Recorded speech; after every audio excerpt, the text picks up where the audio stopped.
The PlayStation 2, more than just a console, it was a revolution.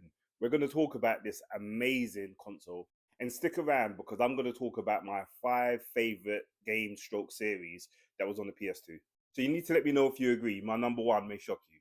But I do content like this all the time. If you like any of the content I do, please do me a favor. Please give me a subscribe, give me a like, give me a follow. So let's talk about this amazing machine. I had the black version, and if you had a PS2, you may remember that there was issues sometimes with trying to read the discs. So I had to buy a second one, which was a platinum version, which you can see behind me. Now, the PS2 is the biggest selling console of all time. It was the first PlayStation to have backwards compatibility, meaning you could play PS1 games on it. And it was also the first PlayStation that had a DVD player. And did you know that some people only bought a PS2 because of the DVD player? And also, in terms of lifespan, you know, the PS2 had a lifespan of almost 13 years. Just to put that in perspective, it came out in 2000, the PS3 came out in 2006, the PlayStation kept on going for another 6-7 years. An amazing machine, but let's talk about my top 5 series. So at number 5, it was the Pro Evolution Soccer games. Now, I'm going to add the series because there was a number of games in this series that I loved. Now, it was all about Pro Evolution Soccer before FIFA came back in. Honestly, the Pro Evolution games were absolutely brilliant. And the amount of beatings that I gave out to certain people on this. And if you're watching, I'm sure you remember.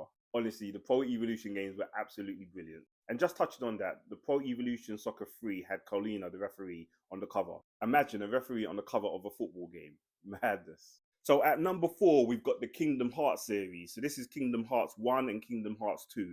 And it took me a while to play this game because I saw it and I thought, what's this? A game with like Mickey Mouse, Donald Duck, Goofy. And I can't believe it took me so long to play these games. These games are excellent. If you haven't played them and you like RPGs, check out the Kingdom Hearts games. I would just go stick with 1, 2, and 3. There's a couple of spin-offs, but just go with the main 3. That's my opinion anyway. At number 3, we've got the God of War series. Now, I remember my friend introduced these to me and I played it and I was blown away by how good they are. Shows how good they are because you've got God of War on the PS5, but this is my number 3. At number 2, you've got the Grand Theft Auto series. Now, this may surprise you. I'm sure some people would have had this at number 1. Brilliant games, Grand Theft Auto 3, Vice City, San Andreas. For me, Vice City was the one for me. Brilliant soundtrack also. Confession time, you know, I never ever finished any of these 3 games. Crazy. At number 1 for me, Final Fantasy X. Absolutely brilliant. This game was amazing, and I've got a soft spot for RPGs. Those were the 7 main characters there. Lulu, for instance, great character. And I ain't gonna lie, at the end of the game, it actually brought a tear to my eye. There, I've said it. It was a brilliant, brilliant game. That's my top 5. Guys, let me know what's your top 5. Do you agree? Do you disagree? For the PlayStation 2, 25 years old today, madness.